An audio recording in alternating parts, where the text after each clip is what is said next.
Sob a proteção de Deus, declaro aberto os trabalhos da minha fala nessa sessão. E desejo, como desejou Marcos Garrido, que a graça de Deus, até mesmo o Deus que você chama diferente do meu, te alcance. Que Deus pode transformar tudo e todos. Existem tantos outros assuntos, Araraquara, práticos, que deveriam e mereceriam ser abordados nesse espaço. Contudo, um outro assunto de muita importância, para não dizer de suma importância, é a respeito do questionamento realizado ao Ministério Público do Estado de São Paulo, a respeito da constitucionalidade ou não do artigo 148, tanto do seu caput, dos seus artigos e incisos do regimento interno desta Casa de Leis.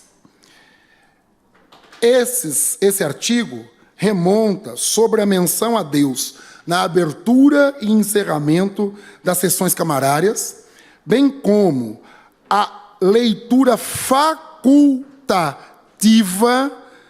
da Bíblia e até mesmo da manutenção de objetos ditos religiosos, menciono aqui o crucifixo que está nesse plenário, em espaços públicos.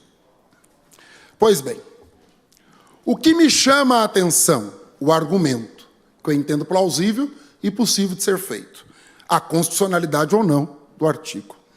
Mas o que me assusta e me motiva a fazer uma reflexão na tarde de hoje, o motivo, a razão e a causa de tal argumento.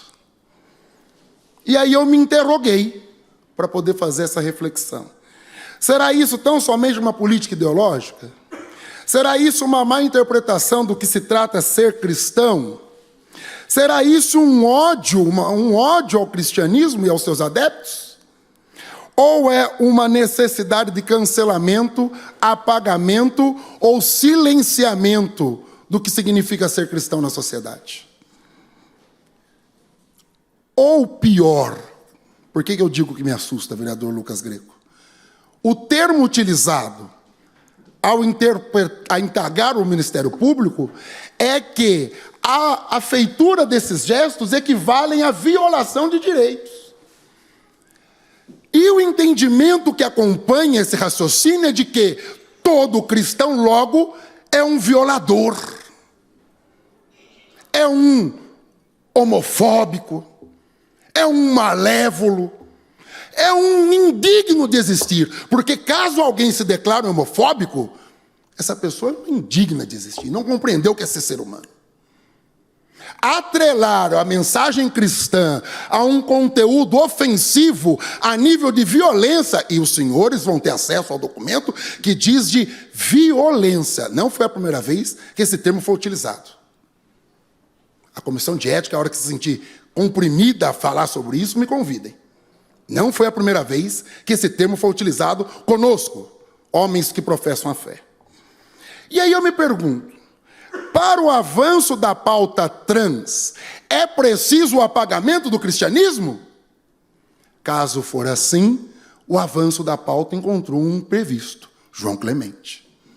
Eu sou um cristão.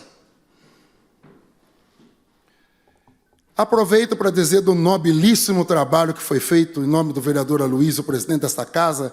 O texto que foi disposto na resposta ao Ministério Público merecia ser incluso nos anais dessa casa. O senhor e os funcionários, tanto os de carreira quanto os terceirizados, me demonstram que é possível acreditar na democracia. Sobre a questão da constitucionalidade ou não, eu queria dizer aqui para vocês alguns dados. Por exemplo, o preâmbulo da Constituição Federal diz que, sobre a proteção de Deus, a Constituição foi promulgada. A Constituição do Estado de São Paulo diz que, invocando a proteção de Deus, ela é inspirada. A resolução da ALESP, Assembleia Legislativa do Estado de São Paulo, diz que, sob a proteção de Deus, são iniciados e encerrados os trabalhos. A resolução da Câmara dos Deputados, o regimento da Câmara dos Deputados diz que a Bíblia deverá ficar aberta durante todo o período da sessão, sobre a mesa, à disposição de quem quiser fazer uso. E isso sob a proteção de Deus. a nota material, a nota econômica do nosso país, o real, tem esculpidas, não sei se tiveram tempo de averiguar, um trecho que diz assim: Deus seja louvado. E não há necessidade de que seja o meu Deus. Pode ser o seu. Até porque eu entendo que Deus pode beneficiar qualquer um de nós. Não só o meu Deus, pastor Hugo. Ainda digo que o CNJ disse que não há incoerência nenhuma entre a permanência de objeto litúrgico nos espaços públicos, como aqui nessa casa ou em outros, e a ignorância invencível que o meu discurso precisa buscar, que Estado laico não é Estado laicista. Até porque eu preciso lembrar que quem assinou um acordo de cooperação entre Brasil e Santa Sé foi o presidente, me desculpa citar o nome, Luiz Inácio Lula da Silva, que foi presidente desse país. No ano de 2007, foi promulgado em 2009.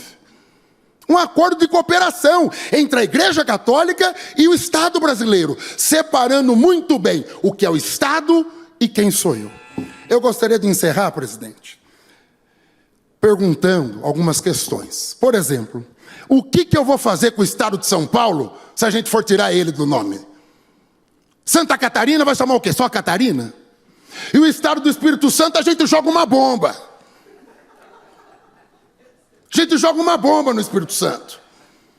Se não for assim, esse questionamento não é meu, é do ministro Gilmar Mendes. Tem que dar crédito a ele, que eu achei interessante.